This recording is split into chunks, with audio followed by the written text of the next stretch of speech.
the Greek body. Men want one, and a woman wants a man with one. But the Greek body was actually never about raw aesthetics, but to also be functional, athletic, and healthy.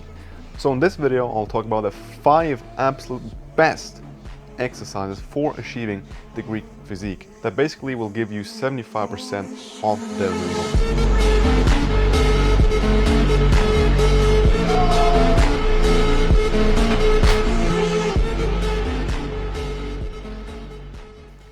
So the first exercise is the incline bench press. And this is by far my absolute favorite chest exercise out there. Why? Because you're building real strength and aesthetics. Because of the bench press element, you're building really raw and real strength.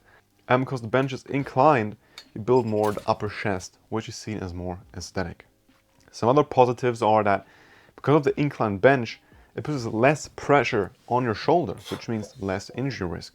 Because of the bar, you can really easily precisely change the weight how you like it. Plus or minus 1 kilogram is possible. Not like with dumbbells where you gotta follow the jumps. If you want to start doing the incline bench press, I recommend that you, first of all, find a good bench and a rack. Most gyms have different racks and benches and bars. And find a bar that has a good knurling, it's not too thick, not too thin. The rack is stable and you can optimize it according to you. Then learn the freaking form.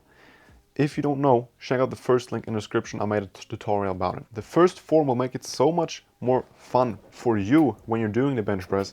You will see so much faster progress, both on your body and the weight go up. And of course, less injury risk. And on the incline bench press, 2 to 3 sets are more than enough if you actually have good form and you train hard. The second exercise is the pull-up. And if I only could choose one back exercise, it would be the pull-up. I freaking love it.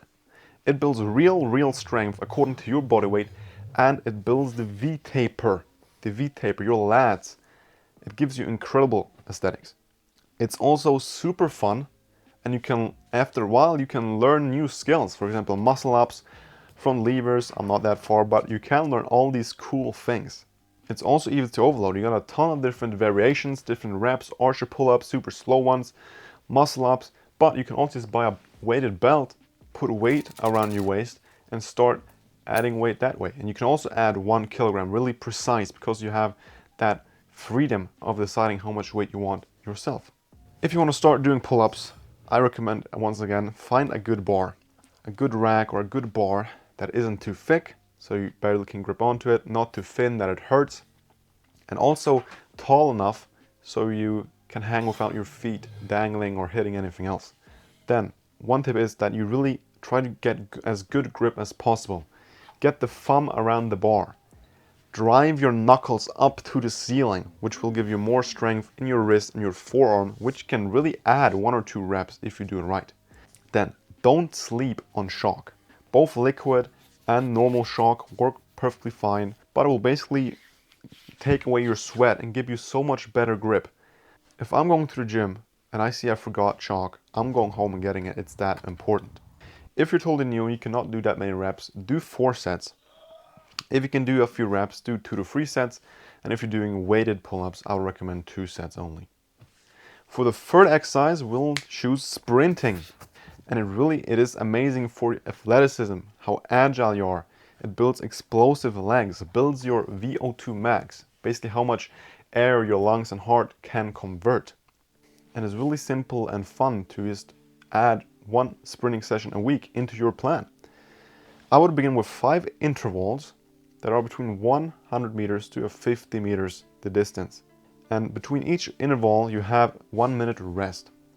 So do a warm-up, then do these 1 interval, 1 minute rest, another interval, 1 minute rest, and so on. And important is here, like I said, warm up, take your time, and don't rush things. And when you can do this comfortably, then you can either add more intervals. So if we say you do 5 intervals, 100 meters, do 6, 7, 8. And when you come to about 8, I would just add more distance, run 200 meters instead of 100. And when you have become a freaking pro, you know, a lot of intervals, long distance, shorten the rest time. Then the exercise I overlooked for 3 years, shoulder presses.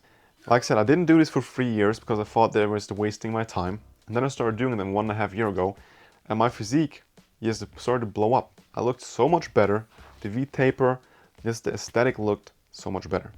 Here I would really take it slow, get a real good shoulder warm-up in, learn the correct form, watch multiple tutorials on YouTube, begin with a light weight, and really get the full range of motion going, no cheating at all. Because there are so many people injuring themselves when doing exercise and then they can't train in the gym for multiple weeks or even months. Both sitting shoulder press, where you're sitting on a bench, and standing, also called military press, are exceptional. So do whichever one you like more. And the last exercise will be the Bulgarian split squat. I like the Bulgarian split squat because I would say the form is easier to learn than the back squat. And you don't need as many things. You don't need a rack, you don't need a bar, you just need a bench and dumbbells. Every single freaking gym I've been in has a bench and dumbbells. A lot of gyms don't have actually a good squat rack. I also like that it's improving your balance, because you need to have quite some good balance to be able to do a lot of weight on Bulgarian split squats. So if you have problems with the balance, look at one spot all the time. Take your weights, put you into position, and look at one spot and do the reps. The exercise put a little more emphasis on the glutes, lean forward, and if you lean more straight, it's going to put more emphasis on your quads, which is also going to improve those aesthetics.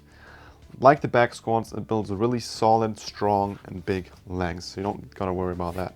If you want to start doing Bulgarian split squats, get a bench, watch some tutorials, good warm-up, take it slow. If your knees start to feel a little weird or they're like cold, buy some knee sleeves. And one really good tip is use flat sole shoes when you're doing Bulgarian split squats. If you have running shoes with a elevated heel, it's going to make you fall around and very unstable. And we don't want to hurt ourselves here. So use barefoot, socks on, or some flat sole shoes. So that was everything for today. Thank you very much for watching. If you have tried these out, or if you have any questions in general, put them down in the comment section. See you around.